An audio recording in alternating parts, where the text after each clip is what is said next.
وَيَجْعَلُونَ لِلَّهِ الْبَنَاتِ، اور انہوں نے بنائے اللہ کے لیے بیٹیاں، کہ فرشتگان خداوندی یہ خدا کی بیٹیاں ہیں۔ سبحانہ، اللہ کی ذات پاک ہے کہ اس کی کوئی بیٹی ہو۔ وَلَهُم مَّا يَشْتَهُونَ، اور ان کے لیے جو یہ چاہتے ہیں۔ خود تو بیٹی پر خوش نہیں ہے، کیونکہ بیٹی بے شک رحمتوں کا باعث ہے، لیکن خجالت کا بھی باعث ہے، شرمندگی کا بھی باعث ہے۔ ہماری بیٹی، ہماری بہن وہ دوسروں کے گھر جائے، ہماری بیٹی اور بہن کے ساتھ کوئی اجنبی ہاتھ لگائے، آئے ہائے آئے ہائے۔ شیخ الاسلام مولانا حسین احمد مدنی اور حضرت مولانا الیاس صاحب رحمہم اللہ جب بیٹھتے تھے، بیٹیوں کے تذکرے کر کے زاروں کا تان روتے تھے۔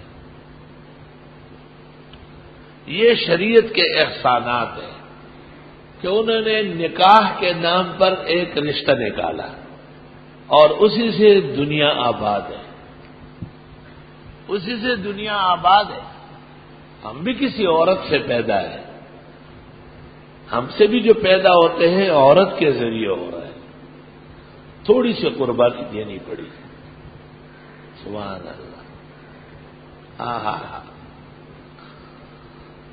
وَإِذَا بُشِّرَ أَحَدُهُم بِالْأُنثَىٰ، جب ان کو خوشخبری دی جاتی ہے لڑکی کی کہ مبارک بیٹی ہو گئی ہے، ظل وجهه مسودا، ہو جاتا ہے اس کا چہرہ کالا، وهو کظیم، اور وہ غموں میں گھٹتا ہے۔ کیا غم ہے؟ یتوارا من القوم، پوشیدہ رہتا ہے قوم سے، برادری سے، من سوء ما بشر به، وہ جو بری خبر دی گئی اس کو، ایمسکہ علی ہون، آیا رکھ لے اس کو ذلت برداشت کر کے، ام یدسہ فی التراب، یا گاڑ دے اس کو زندہ مٹی میں۔ تیرے گھر لڑکی، اوہو لڑکا نہیں ہوا،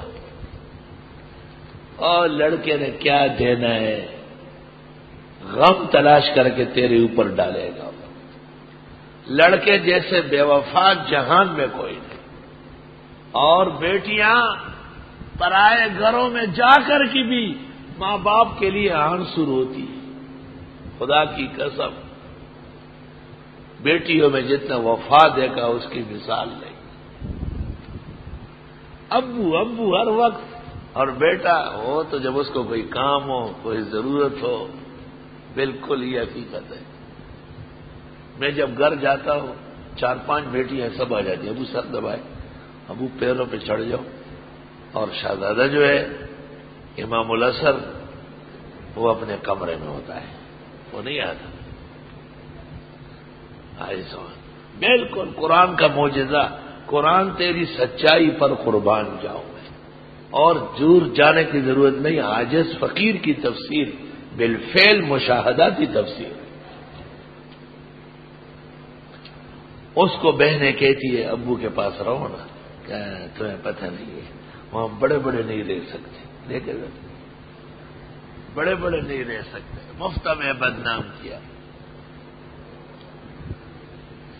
اللہ خدا کی قسم، بچیوں میں جو محبت دیکھی، میرا دل چاہتا ہے کہ میں ایک کتاب البنات لکھوں، لیکن لوگ سمجھیں گے کہ شاید یہ مدرسۃ البنات کی وجہ سے، جبکہ اس کی کوئی وجہ اس میں نہیں ہو۔ اور فون آتے ہیں، بیویاں فون کرتی ہے، مسائل پوچھتی ہے، حق ہے ان کو پوچھنے کا۔ مسلمانوں کا، اہل سنت والجماعت کا، دارالعلوم دیوبند کے مسلک کا ترجمان ادارہ ہے، اقامہ اللہ و ادامہ ما دامت السماوات والارض۔ اور ابو کا نام لے کے جو بیویاں روتی ہے، خدا کی قسم میں بھی یہاں بیٹھ کر کے ان کے رونے کے ساتھ روتا ہوں۔ ہمارے ابو ایسے بیمار ہیں، ہمارے ابو دفتر میں پریشان ہیں، ہمارے ابو کی ترقی نہیں ہو رہی ہے، ہمارے ابو پر اتنے قرضے چڑھ گئے، ہم اتنی بہنیں ہیں اور ہمارے ابو اتنے غمگین ہیں، آپ کوئی کلمہ بتائیں، آپ کوئی وظیفہ دیں، ہم ساری رات جاگیں گے، سوئیں گے نہیں، لیکن ہمارے ابو کو آرام ملنا چاہیے۔ 15ویں صدی میں بھی فسق و فجور کے دور میں بچیوں میں اپنے ماں باپ کے ساتھ احترام و تقدس بچے کے مقابلے میں زیادہ ہے۔ آئی سمجھ؟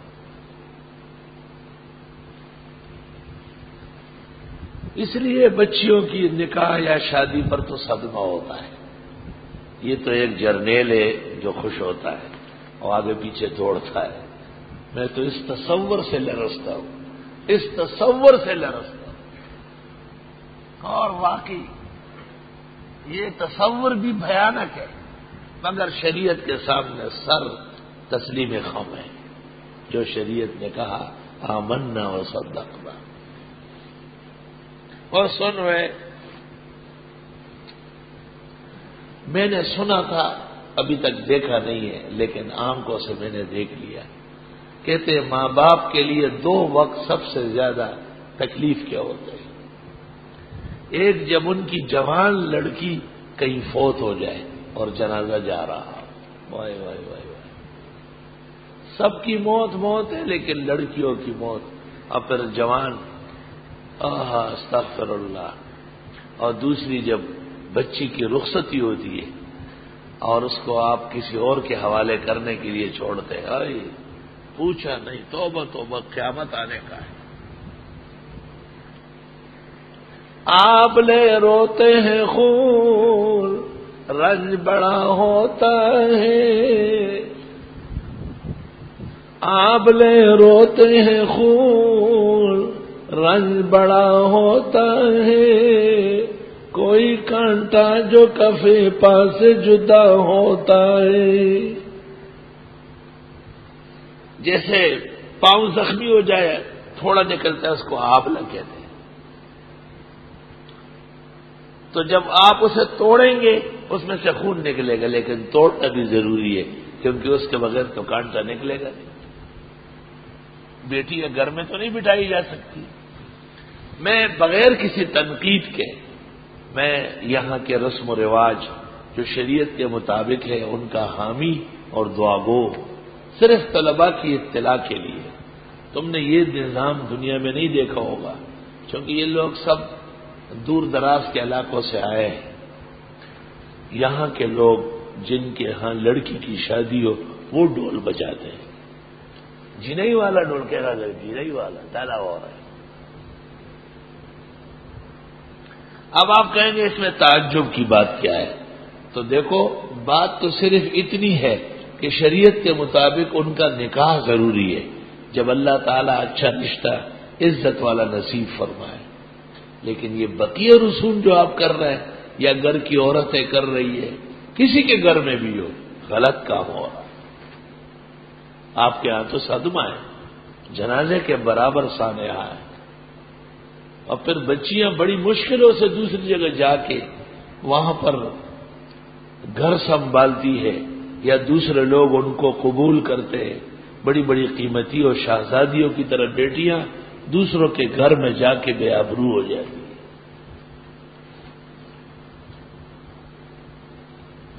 اب پختوں کے وہی پردی کورو نہ دو زخنا اور دا شہزاد گئی پپا کی عمر تیروی نہ۔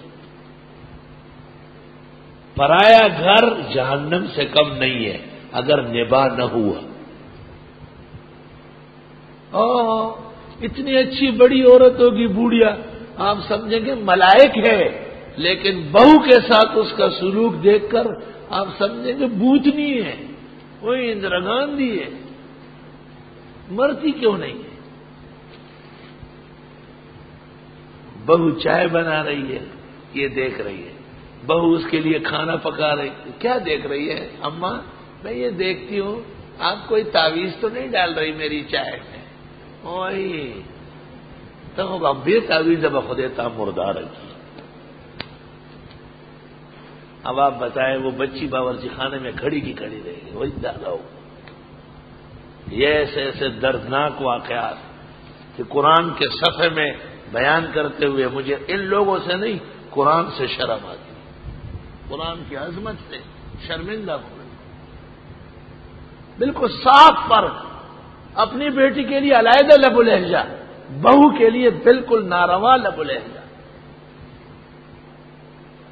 ناروا لب و لہجہ.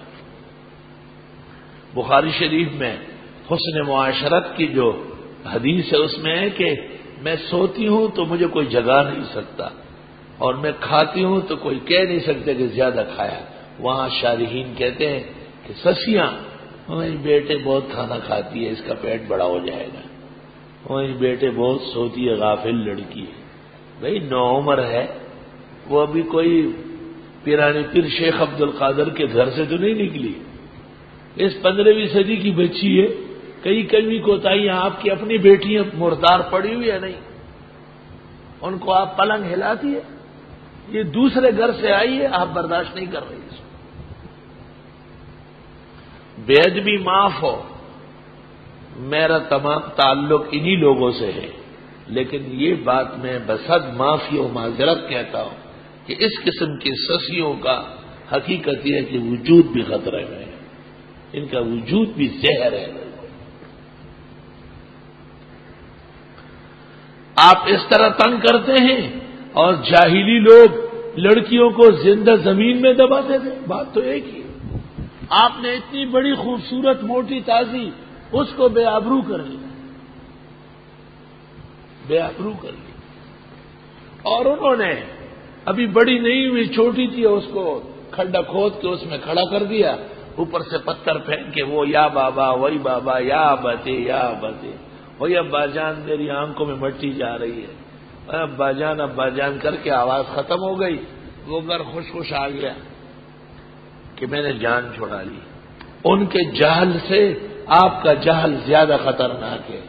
نکاح ہو چکا ہے، مہر مقرر ہوا ہے، 2 خاندان متفق ہو چکے ہیں، لیکن آپ کے ظلم و ستم کا باب شروع ہو گیا ہے.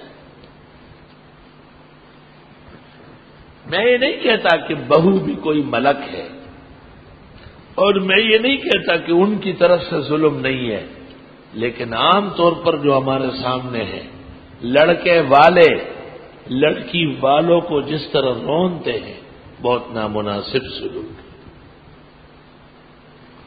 تمہیں کیا حق ہے کہ تو بہو سے کہتی ہے یا بیٹے سے کہلواتی ہے کہ جہیز کم ہے، چیزیں کم آئی ہے، میرے بیٹے کی خوشی پوری نہیں ہوئی.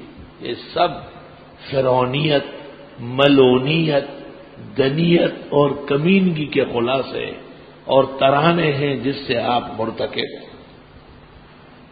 آپ اپنی بہو کو گھر لا کر کے سونے کے کڑاوے پہنائیں. عقل مند اور غیرتی لوگ کہتے ہیں ہمیں شریف عفیف خاندانی لڑکی چاہیے. بس ہر ماں باپ یہ چاہتے ہیں کہ وہ اپنی بچی کو سونے سے تول کے اگلے گھر میں بھیجے، مگر ان کا یہ مطالبہ کہ اتنا جہیز ہو، اتنے فریج ہو، اتنے ڈیپ فریزر ہو، یہ سارا کا سارا کفر کے برابر بدترین گناہ. یہ بھی لوگوں کو مجبور کرتے ہیں کہ وہ لڑکیوں سے تنگ آ جائے، کیونکہ اتنا بڑا جہیز ہوگا نہیں تو ان کی شادیاں کیسے ہوگی.